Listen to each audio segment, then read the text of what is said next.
ఏ ప్రయోజనం లేకుండా ఊరికే స్నేహం చేస్తున్నానని చెబితే దాన్ని నమ్మిన వాడు మూర్ఖుడు. జీవితంలో ప్రశాంతత ఉండాలంటే 2 మార్గాలు. ఒకటి, మన సమస్యలను ఎవరికి చెప్పకూడదు.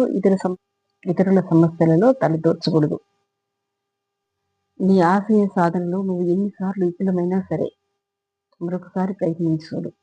సమస్యలు ఎప్పుడైనా రాని, అలాగే కష్టాలు కూడా రాని, కన్నీళ్ళు ఎండిపోని, నీ స్నేహితులంతా దూరం అయిపోని, కానీ రేపనేది ఒకటుంది. వేచి చూడు. నీది అనేది ఉంటే నీది కాకుండా పోదు.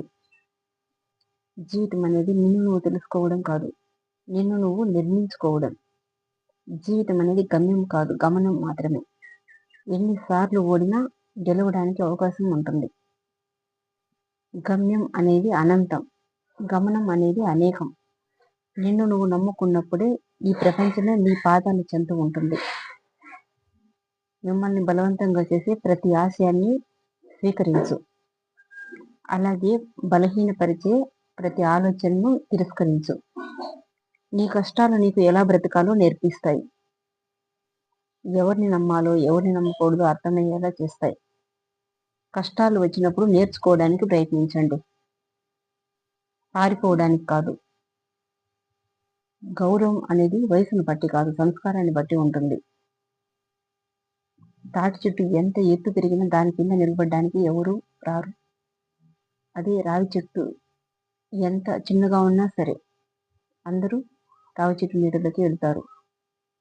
ఒక మంచి భర్త భార్య కన్నీళ్లు తుడుస్తాడేమో కానీ అర్థం చేసుకునే భర్త మాత్రం ఆ కన్నీటి వెనుక కారణం తెలుసుకుని మళ్ళీ తన భార్య కలలో కన్నీళ్లు రాకుండా చూసుకుంటాడు.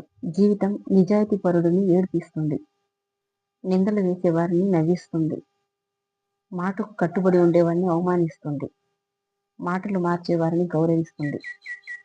మంచివాడిని మాత్రం ఎప్పటికీ గుర్తించదు. తల్లి పోతే బంధం పోతుంది, తండ్రి పోతే బంధుత్వం పోతుంది, సోదరుడు పోతే బలగం పోతుంది, కొడుకు పోతే కొరివి పోతుంది, కానీ భార్య పోతే సర్వస్వం పోతుంది. భార్య ఉన్నప్పుడే విలువ తెలుసుకుని ప్రేమగా చూసుకోండి. అన్ని బంధాలు మధ్యలోనే ఆగిపోతాయి, కానీ జీవితాంతం నీతో పాటు ఉండే నీతో వచ్చేది నీ భార్య మాత్రమే. జీవితంలో ఒకటి మాత్రం గుర్తుపెట్టుకోండి, అమ్మ ఉన్నంత వరకు ఆకలి విలువ తెలియదు, నాన్న ఉన్నంత వరకు బాధ్యత విలువ తెలియదు. ఇద్దరు లేని రోజున జీవితాన్ని ఎవరు పట్టించుకోరు. ఆ ఇద్దరు చాలా ముఖ్యం. బ్రతికుండగానే బాగా చూసుకోండి, ఉన్నన్న రోజుల్లో కాపాడుకోండి. మనిషి డబ్బు ఉంటే సుఖంగా ఉంటాను అనుకుంటాడు, కానీ మనశ్శాంతి లేనప్పుడు అతని చేతిలో ఎంత డబ్బు ఉన్నా వృధానే. జీవితం శాశ్వతం కాదు, ఈ డబ్బు కూడా శాశ్వతం కాదు. శాశ్వతంగా నిలిచేది మాత్రమే. జీవితం అనేది ఒక ప్రయాణం, అందులో ఎన్నో సమస్యలు, ఎన్నో కష్టాలు, ఎన్నో అనుభవాలు, ఎన్నో ప్రేమలు, ఎన్నో ఆలోచనలు, స్నేహితులు, ఎందరో బంధువులు, ఎన్నో సంతోషాలు, ఎన్నో బాధలు, అలాగే ఎన్నో బాధ్యతలు అన్నీ కలిస్తేనే అది అందమైన జీవితం అవుతుంది. నిరాశపడకండి, ప్రతిదానికి ఒక సమయం అంటూ వస్తుంది. ధైర్యంగా ఉండండి. Thank you for watching.